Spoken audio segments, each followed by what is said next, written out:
I still don't know what scares me more, what we found on that phone or what we didn't find. It's been 3 years since that weekend, and I can't step into the woods anymore without feeling like something is watching, waiting, like the forest itself remembers us. My name's Eric. Back in 2021, I was a 23-year-old college student living in Portland, Oregon. Every few months, my friends and I would drive out to Mount Hood for a weekend. Hiking, camping, a little drinking, nothing fancy. It was our ritual for escaping the city and pretending we were braver than we were. That particular trip was supposed to be a quick, overnight stay in early October, the kind of weekend where the air smells like pine and smoke and the fog rolls in thick enough to make the trees look alive.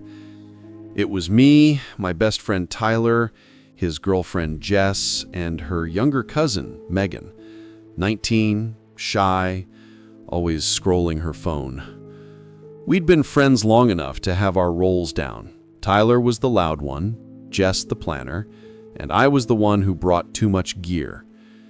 We left on a Friday afternoon. The drive up was normal. Music, gas station snacks, dumb jokes. I remember Megan sitting in the back seat, quietly recording out the window for her Instagram story, humming along to some song I didn't recognize. That's the last time I remember her being completely at ease. We reached the trailhead just before sunset. It was colder than we expected. The kind of cold that makes sound sharper. We hiked about 2 miles in before setting up camp near a small creek. No cell service, no other campers, just us and the trees. The first night was uneventful, if you don't count the strange noises.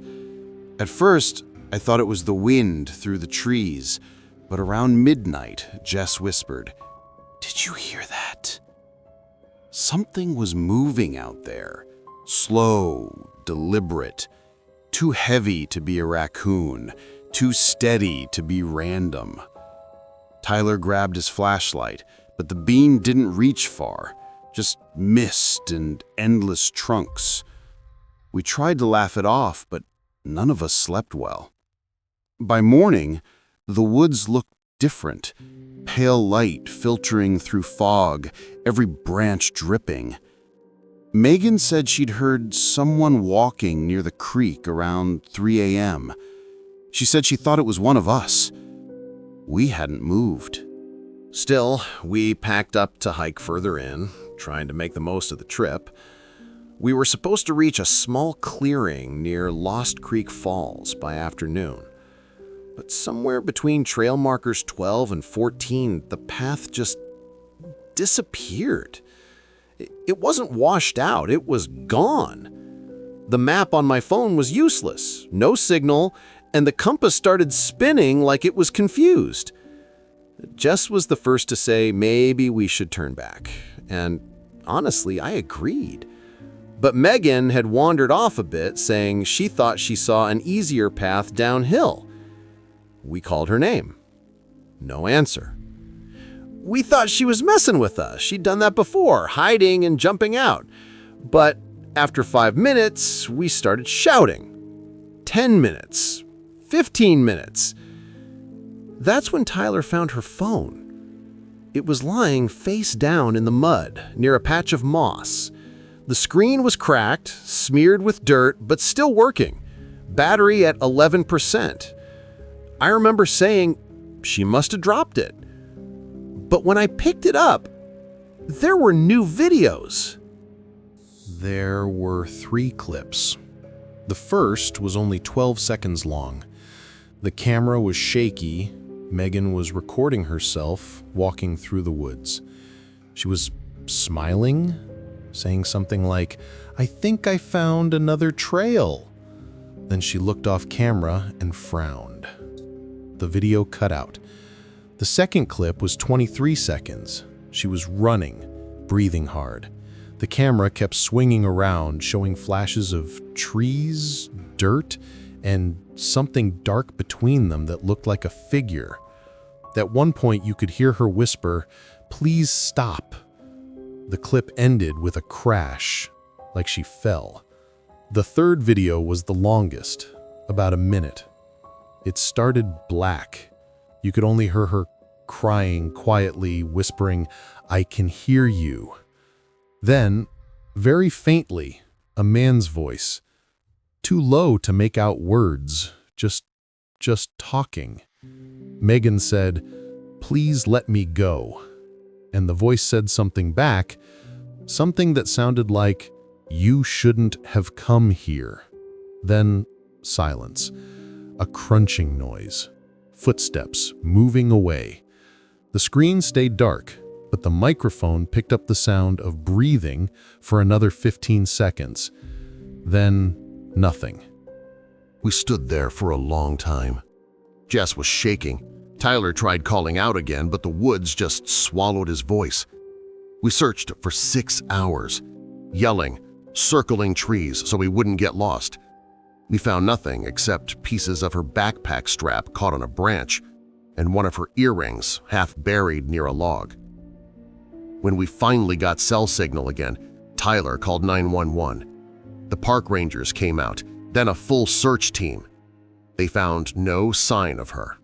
Not that day, not the next, not ever. The only thing they took was her phone.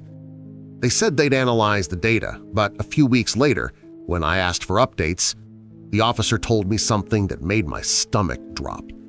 He said there was only one video on the device. The first one, the harmless 12-second clip. The rest, he claimed, didn't exist. But I know what I saw, because I copied them to my laptop that same night, and when I tried to open them again 2 days later, they were corrupted. The thumbnails were still there, frozen on frames that didn't look like trees anymore. The shapes in them looked wrong, like faces made of bark. The official story was that Megan got lost and likely fell into the river or a ravine. Her body was never recovered. Her family doesn't talk about it. Tyler and Jess broke up a few months later. I moved out of Portland not long after that. But sometimes, around 3 a.m., I get a notification sound, the same tone Megan's phone made when she texted. I'll check, and there's no message, just the faint echo of a ringtone I haven't heard in years. Once, I played the corrupted files through headphones, slow, distorted static, like wind through leaves. But if you listen long enough, between the noise, you can hear something breathing. It always stops right before I take the headphones off. Last week, my phone vibrated while I was driving past Mount Hood. Airdrop request. Megan's iPhone would like to share 3 videos with you.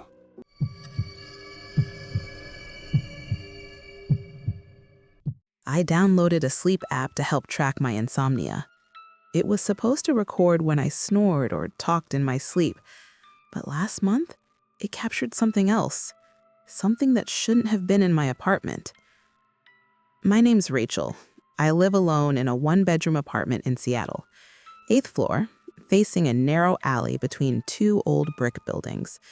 The walls are thin, the air always smells like wet concrete, and you can hear someone coughing or arguing almost every night. I've had insomnia for as long as I can remember. It's not just trouble sleeping, it's lying awake for hours, mind spinning, heart racing for no reason. My therapist suggested I start using a sleep tracker app called Dreamcatch. It records audio whenever it detects noise while you're asleep. At first, it helped. I like checking the logs every morning, seeing little sound bites labeled snore or mumble or turn over. It gave me a sense of control, like I could finally understand what was wrong with me. But around the 3rd week, something changed. It started with a clip labeled 2:43 a.m., unknown sound. I remember that night clearly because I'd gone to bed early after taking melatonin. The recording was only 6 seconds long. The first 3 seconds were just the low hum of my air conditioner. Then faintly, almost like a whisper, I heard, "Rachel." I froze. I replayed it 5 times. The voice wasn't mine. It was lower, male, calm, like someone saying my name from the corner of the room. I told myself it must have come from outside, someone in the alley maybe, so I closed my windows tighter that night and turned the app on again. The next morning, there were 3 new recordings labeled unknown sound, all between 2:40 and 2:50 a.m. The first clip was a soft knock, 2 taps, pause, then one more. The second had a faint scraping noise, like fabric dragging against the floor.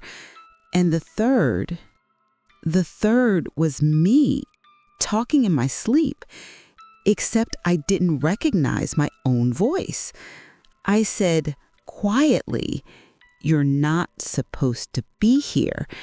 Then a few seconds later, a man's voice answered, "You let me in." I didn't sleep for 2 nights after that. I left the lights on, triple-checked my locks, and even considered calling the police. Though what would I say? My phone app says a ghost broken? By the 4th night, I convinced myself it was interference. Radio bleed, maybe, or a neighbor's TV. So I ran an experiment. I set my phone on the nightstand, microphone facing the room, and stayed awake. I wanted to see if it would record anything while I was conscious. At 2:46 a.m., the screen lit up. Recording detected. But the room was silent. I held my breath, listening. There was no sound, not even traffic. Yet the app was actively recording. I waited. 1 minute, 2. Then the closet door, the one by my bed, creaked open an inch. No draft, no movement, just that slow, heavy sound of hinges under pressure. The air felt thick, electric. My eyes watered. I forced myself to get up, heart pounding so hard it felt like I could hear it in my ears. I grabbed the door handle and yanked it open. Nothing, just clothes, the smell of old detergent. I checked the recording the next morning. It was 37 seconds long. The first part was quiet, then came the creak, and then, faintly, a whisper that said, "Closer." Right before the clip ended, there was a single sharp breath, like someone exhaling directly into the microphone. The next day, I bought a small camera and pointed it at the bed. I wanted proof, something I could show someone. That night, I slept maybe 2 hours. I didn't dream. At least, I don't think I did. When I checked the footage in the morning, the timestamp read 2:46 a.m. again. The video showed me lying perfectly still. Then, about halfway through, my blanket lifted slightly, as if someone had brushed a hand over it. But there was no one there. Just before the motion stopped, the audio picked up a faint voice, the same one. "You can't close the door if I'm already inside." I moved out 3 weeks later. I didn't even tell the landlord why, just broke the lease, packed my things, and left. I stopped using the app, deleted my account, and threw the camera in the trash. But sometimes, around 2:45 a.m., I still wake up for no reason, heart racing, room silent, and my phone lights up with a notification. Dreamcatch has detected new audio. Except I don't have that app installed anymore. Once, curiosity got the better of me. I clicked the notification. It opened a blank screen that said only one thing: recording in progress. Last night, I muted my phone before bed, and at exactly 2:46 a.m., from the dark corner of the room, a voice whispered, "I can hear you anyway."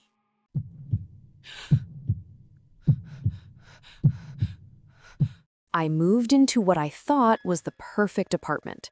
Modern building, quiet street, security cameras, everything a young professional could want. But every night, at the same time, someone knocks on my door. No one's ever there, and yet I can feel them waiting. My name's Claire. I'm 27, work as a graphic designer, and just moved to a downtown apartment in Chicago. The building is new, stainless steel doors, glass elevators, and cameras on every floor. I wanted to live alone after years of roommates who never cleaned up, and this seemed perfect. The first month was blissfully uneventful. I decorated the space exactly how I liked it, made my favorite playlists, and settled into a quiet routine. Work, Netflix, long walks at night. The neighbors, polite but distant. Most people kept to themselves, either coming and going at odd hours or slipping silently down the hall. I liked the solitude, or at least I thought I did. Then it started. 3 soft knocks at the door.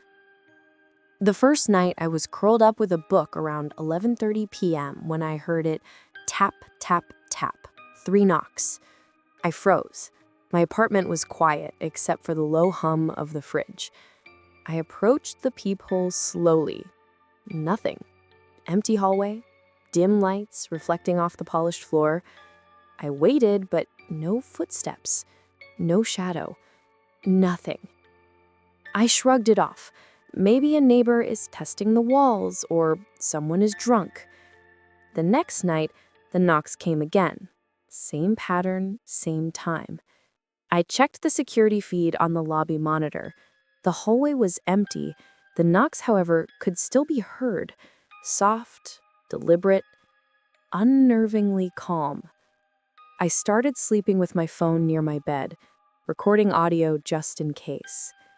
Nothing for a week, until the recordings picked up a faint whisper. Claire. My blood ran cold. I triple-checked the locks, pushed the deadbolt, and even set up a small camera by the door. I wanted proof, something I could show my friends. Then came the 3rd week. I was working late one Thursday, laptop on the couch, headphones in. Around 2:47 a.m., my security app pinged. Motion detected.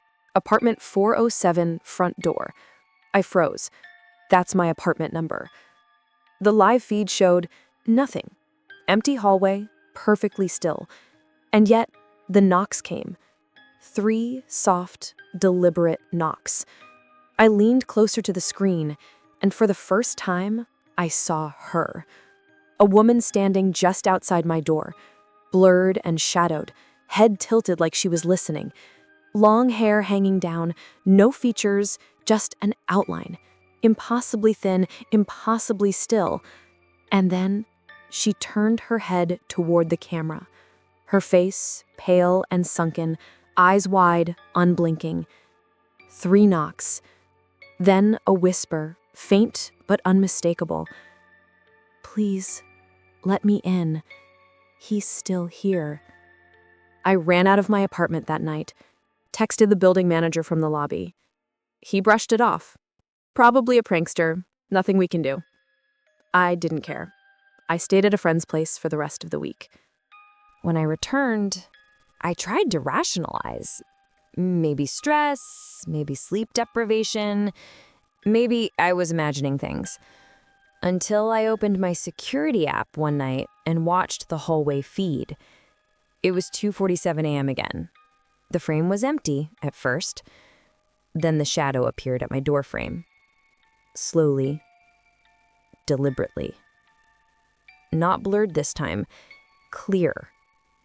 Almost solid. She knocked. 3 soft taps.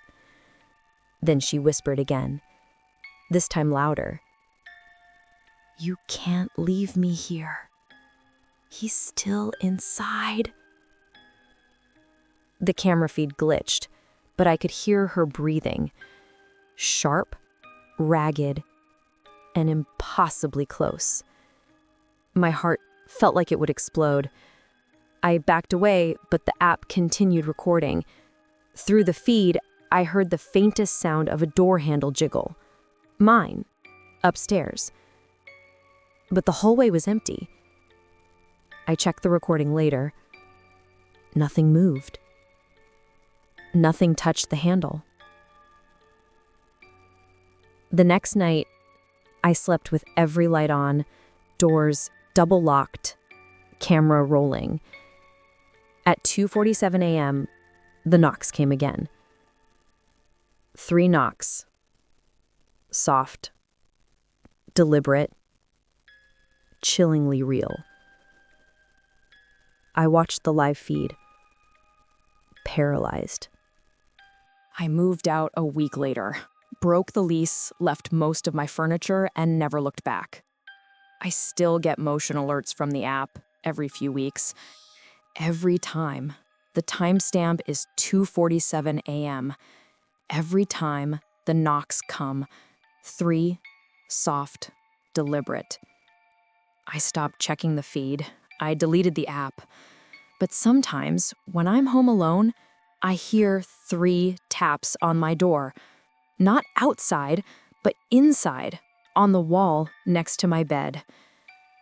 I don't know if she's following me or if she's still trapped somewhere in that building.